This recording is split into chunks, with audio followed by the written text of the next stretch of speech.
I want to show you the intransigence of the Republican Party, specifically the House, when it comes to negotiating for this debt ceiling debate. The truth of the matter is, as I've said several times before, Democrats should not negotiate. They should just go ahead and invoke the 14th Amendment and let the Supreme Court attempt to overturn it and crash the economy. It would then prove that Republican intransigence and that they've chosen to put politicized judges that don't read the Constitution literally, in this case, would have caused whatever damage has occurred. But let's go ahead and listen to Jodey Arrington, who is the chair of the Budget Committee. I mean, it's amazing how, with a nice and calm voice, sounding as if he's reasonable, how evil he is.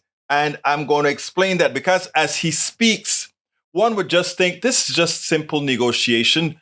But no, this is the instantiation of evil covered with a facade of platitudes. I want you to listen to this, and then we'll take it on the other side. The president said he's willing to cut spending by more than $1 trillion. He said that this morning, but he also wants Republicans to consider raising revenue. That has been a non-starter for Republicans, but will you reconsider? No, because you couldn't get tax policies and tax revenues in the Senate bill. We certainly weren't going to put it in the House bill. So, number one, it's not on the table for discussion. Number two, taxes right now would only be passed on to consumers in higher prices. So we would exacerbate inflation. And our economy is growing now at just 1.1% GDP. That's down over the last 3 quarters. We're heading into recession. The last thing we want to do is add another tax. The president and Democrats passed out of the IRA, the Inflation Reduction Act, taxes on businesses, taxes on energy, taxes on investment. This is not the time to put a tax on our economy or on working families. The president, again, needs to deal with the proposal that passed the House. And our country is spending at wartime levels, Martha, almost 25% relative to GDP. We haven't spent that much since we invaded Normandy. I think the American people understand that the cost of living crisis that they're suffering with is as a result of spending, not because we have low taxes. The fact is we had record taxes going into COVID, and we had another record tax revenue year in 2021. The White House sources familiar with the negotiations are telling our Rachel Scott the latest proposal would keep non-defense and defense discretionary spending flat from 2023 to 2024, and the Republicans want to increase defense spending. That's despite $45 billion more than President Biden had proposed last time. Well, let's give some context to the discretionary budget. Our federal government is 40% bigger today than it was going into COVID. Secondly, the president was the lead negotiator in 2011 for a 10-year spending cap deal, and he was doing that in the context of a debt ceiling negotiation. So this isn't unprecedented. Even the president's own budget, if you look at his 10-year budget resolution proposal that he introduced about a month ago, he has $2.7 trillion in discretionary cuts. If you annualize that, that's over $200 billion a year. We're talking about going back to $130 billion. That's what we were spending as a nation discretionary just 6 months ago. So this is more than reasonable, but we have to get back to pre-COVID, pre-inflationary spending. We've got to right size and rein in this bureaucratic bloat that we've pulled out of COVID, and we've got to deal with that legacy and efficiency. I want you to notice something.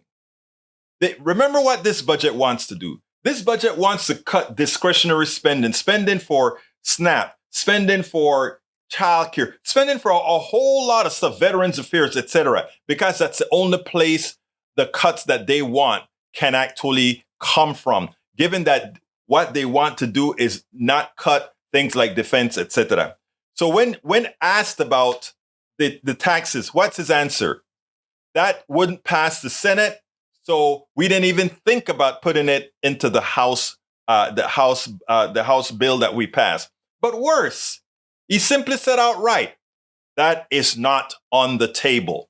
In other words, having the wealthy who have gouged the American people put back some of the money that they stole legally from the American people, he's saying that's not on the table. So we'll just starve the children. We'll just make sure that you have to get less than SNAP. We'll just make sure that even as those people who got PPP, etc., didn't have to do any superb type of qualifications, we want those few people who are on food stamps, who make very little, to prove that you are having to go to work. Even those, they have some of these programs that already have work requirements on it, but they want to make it even more stringent. We got to hurt the poor because we know that the poor are always trying to get over on the rich. Really? Come on, folks. It's time for us to wake up now. So, I mean, he claimed the inflation, the spending is what we need to cut. It's spending that caused inflation, spending that caused these issues. He forgot to tell you all the tax cuts that they have given to the wealthy folks. That is money that wasn't recirculated into the economy. If we really wanted to help the economy, we put those monies into the hands of people who create demand, and that demand forces factories to open, etc. It's a long macroeconomic argument to make there. But the thing that he says, what he is implying, is that unlike what Katie Porter has shown mathematically, that inflation wasn't caused mostly by supply chain problems. Inflation wasn't caused mostly by shortages of labor, etc., even though we do have shortages of labor, which could be mitigated by letting more people into the country. But inflation was caused simply by corporate greed, and the numbers are there to show it. Unfortunately, as we are having these debates on TV, when this person says, we are not going to increase, that Biden has an increase in inflation and that somehow they're spending too much, that the mainstream media doesn't say, for 40 years, we have underpaid Americans, and we are now paying through governmental services for what the private sector refused to do, pay a living wage, as they manipulated and kept the profits. We don't have the main media. When the mainstream media interview these charlatans, we don't have them come out and tell the American people the truth. So a soft-spoken Jodey Arrington, chair of the Budget Committee, seems to be reasonable because he talks calmly and he talks as if Biden is doing something wrong. And as opposed to coming back to say, you evil being, you're trying to starve and take Similac out of the mouths of kids. You're trying to take food out of the mouths of kids just to give those rich people a delta increase in their richness. That is evil. Can we not see it? That goes beyond income and wealth inequality. That actually borders on evil, as you're taking food out of the mouths of people after the wealthy has had record profits, record earnings on our backs.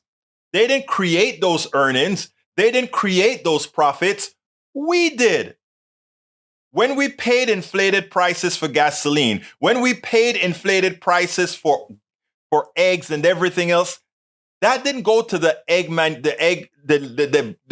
farm that laid the eggs. That didn't go to the meat factory. That didn't go to all these other low-line workers in these companies. It all went to the profits of corporate beings and those who benefit from said profits. Now, asked about defense budget, he said, you guys, we're talking about austerity here, cutting back.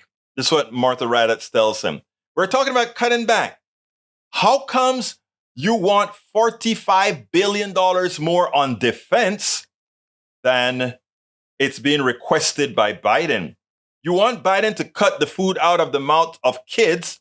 You want Biden to cut the veterans, but you want to inflate the defense budget even more. But wait a minute, didn't we just see a 60-minute article that talks about how the defense industrial complex are overcharging all of us a $300 part for $10,000, signing a contract to build an airplane, and we can't build the parts ourselves. We must go back to the company because even as we paid for the research to build the airplane, to build all these things, we still have the patents, but we can't control the internals of building the parts. People, the evil behind this budgetary process, the holding up that we have allowed Republicans to hold us hostage is our doing because we put them there. We may have to make a deal here since Biden is scared to use the 14th Amendment. He'll only use it at last resort, right? So let's assume he's not going to use it. But I want to warn you of something. Democrats had the lame duck session where they could have passed this. Bernie Sanders and many others begged them. We knew this was going to happen. We knew that these clowns, these charlatanes would have held us hostage. We knew it. We knew they would have held the economy hostage because they don't care. They don't care that if they crash the economy, that it's the people that are going to suffer the most are the people who vote for them, that they've lied to continuously over and over again. But Democrats dropped the ball. They could have, in the lame duck session of the last year, simply passed the bill. They simply had to say debt ceiling increase and sent it to the Senate. And when the Senate said we're not going to go with 63 votes, we get the 60 votes, they just said, okay, for this particular bill, we're going to kill the filibuster, pass the debt ceiling. It's too important for the country. But again, it's like many times, one would like to say Democrats don't learn. It's not that they don't learn. It's not that they're cowards, also the leadership. It's that they are a part of the cabal. They're a part of the game where the lower classes pay for it all. The middle class pay for it all because they don't want themselves. I'm talking about a particular sect in the Democratic Party as well. They don't want the masses to get too much power either because they feel that given that they're serving the same masters just with a little bit in difference in values, we can't allow them to get too strong. Folks, this debt ceiling debate should not have been. It is because of because of the willful timidity of the Democratic leadership back in 2022. Now we're paying the price with the stresses that many are under. It's going to they're going to work out something. But as usual, you know who will pay the price? The poor and the middle class, always sacrificed by all. We spend a lot of time deconstructing the news, trying to parse it into a form that everybody can understand. We try to find those little nitpicks where it flies above the fray, etc. If you really like these videos that we do, I want to ask a big favor. Please go ahead. Number 1, subscribe to our channel. And number 2, please join if you can. Thank you so kindly for watching. Keep watching. Please remember to share. We must populate the entire internet with our progressive message, a message that we know is what most Americans say that they want. So help us, please join.